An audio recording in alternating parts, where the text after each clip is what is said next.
आपने मेरी वीडियो पर क्लिक किया, आपका हृदय से धन्यवाद।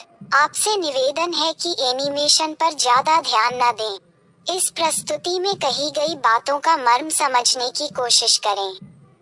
तो चलिए वीडियो शुरू करते हैं। मित्रों, हेडफोन लगा लीजिए। मैं एक बहन जी द्वारा लिखा हुआ आर्टिकल पढ़कर आपको सुनाने वाला हूँ। छोटे बच्चों द्वारा पोर्न देखने की लत। छोटे छोटे बच्चों से रील बनवाना, उन्हें इसका आदी बना देना, एडल्ट कंटेंट का ध्यान ना रखना, बच्चों की ब्राउजिंग हिस्ट्री चेक नहीं करना, फिर इस बात पर रोते बिलखते हुए उनके द्वारा किए गए अपराधों पर काउंसलिंग लेने आना कि हमारा बच्चा 9 बरस का है और पोर्न देखने लगा है। इसने इसकी बहन के साथ। आप पर एक्शन लिए जाने काबिल बेहुदा हरकत है और अवश्य लिया जाना चाहिए। पिछले दिनों ऐसे ही केस की भरमार रही। एक सेशन में से एक ने मुझसे पूछा कि 8-9 बरस के बच्चे पोर्न के आदी हो गए और इसी उम्र के 3 बच्चों द्वारा अपनी बहन, रिश्ते में भी, के साथ दुष्कर्म के केस आए और आते ही जा रहे हैं। इस उम्र में बच्चा समझता क्या है? मैं अपराध मनोविज्ञान के सेशन लेती हूँ, वहाँ की बात है। देखिए, सवाल ये नहीं कि इस उम्र में बच्चा समझता क्या है। बात ये है कि इसी उम्र से तो बच्चा सब कुछ समझना चाहता है। नहीं, उसे नहीं पता है कि पोर्नोग्राफी क्या है, किंतु उसे ये पता है कि इसे देखने के बाद उसे भी ये करना है। उसे अब इसकी भूख लगी है जैसे उसे खाने की लगती है। जैसे आप रोटी खाते हैं, पानी पीते हैं, वैसे ही सेक्स भी एक भूख है, जरूरत है। पढ़ा होगा ना बचपन में। अब सेक्स का मनोविज्ञान कैसे काम करता है, इसे जाने बिना सिर्फ सवाल ही करेंगे आप, आश्चर्य ही करेंगे आप। बच्चों का मनोविज्ञान समझना उतना ही जरूरी है जितना आपके लिए बच्चा पैदा करना, खासकर जब आपके अनुसार बच्चा पैदा करना ही एकमात्र उद्देश्य है जीवन का। शादी का, ऑनलाइन क्लासेस अपने आप में बवंडर है छोटे बच्चों के लिए। उस पर सत्यानाश ये है कि अभिभावकों को फुर्सत नहीं ये देखने की क्लास के बाद भी बच्चे के हाथ में फोन क्यों है।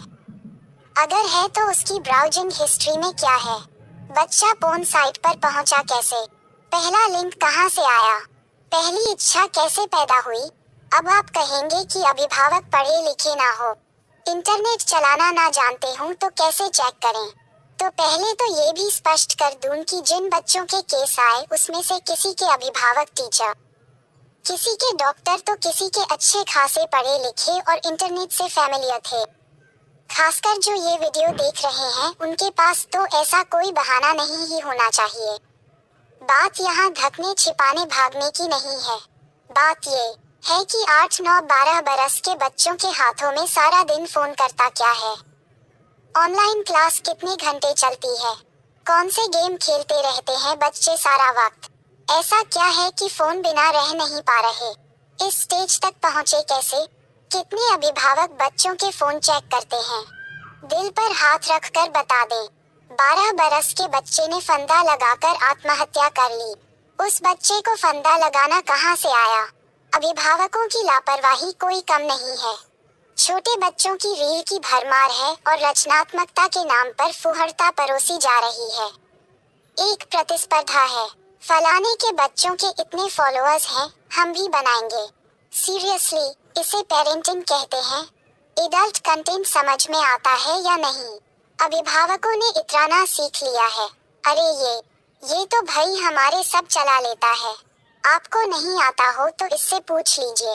ही, पता नहीं क्या करते हैं, सारे दिन फोन में। अभी इसे ये अपडेट वाला दिलाया है, बोल रहा था रात में एक्स्ट्रा पढ़ाई करता है।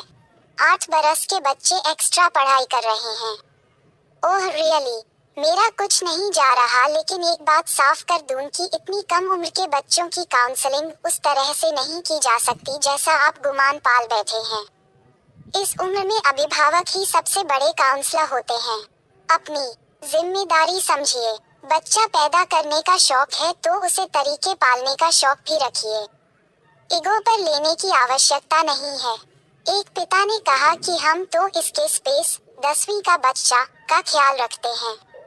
स्पेस? What space? बच्चों को जब नाबालिग जेल में काउंसलिंग करती हूँ तो सबसे ज्यादा गुस्सा अभिभावकों पर आता है। स्पेस के नाम पर इस सदी में सबसे ज्यादा सत्यानाश हुआ है तरह तरह के रिश्तों का। सिर्फ समाज और रिश्तेदारों की संतुष्टि के लिए बच्चे मत लाइए दुनिया में। बच्चे अगर समझते तो वो बच्चे क्यों कहलाते। अपने बच्चों को अनुशासन सिखाए, फोन चेक करते रहिए, ब्राउजिंग हिस्ट्री पर नजर रखिए, इंटरनेट इस्तेमाल की एक सीमा तय कीजिए। सवाल करना आपका हक है। अलाने फलाने के बच्चों से उनकी तुलना बंद कीजिए। मोबाइल हाथ से लेकर आउटडोर गेम्स के लिए प्रोत्साहित कीजिए। हर वक्त वाईफाई मत उपलब्ध करवाए। वक्त तय कीजिए उनका। अरे आपके बच्चे हैं ना, क्या कर रहे हैं आप? रखिए दिल पर हाथ और बताइए कि उनकी ब्राउजिंग हिस्ट्री चेक की आपने, या हमें हमारे बच्चे पर भरोसा है का गीत गा दिया। जो करते हैं, जिनकी गिनती बहुत कम है, बढ़िया बात है। जो नहीं करते उन्हें जुवेनाइल जेल की लाइन में लगना पसंद नहीं ही आएगा। वही काम करती हूँ और रोज बिलखते अभिभावकों को देखती हूँ ये कहते कि गलती हो गई मैम, बचा लीजिए इसे। ट्रस्ट मी, इतनी ज्यादा मात्रा में हो रहा है कि एक अलर्ट के तौर पर लिखना पड़ गया। भगवान के लिए अपने बच्चों के फोन चेक कीजिए, कीजिए और कीजिए। वीडियो को ज्यादा से ज्यादा शेयर करें ताकि और लोगों तक पहुंच सके।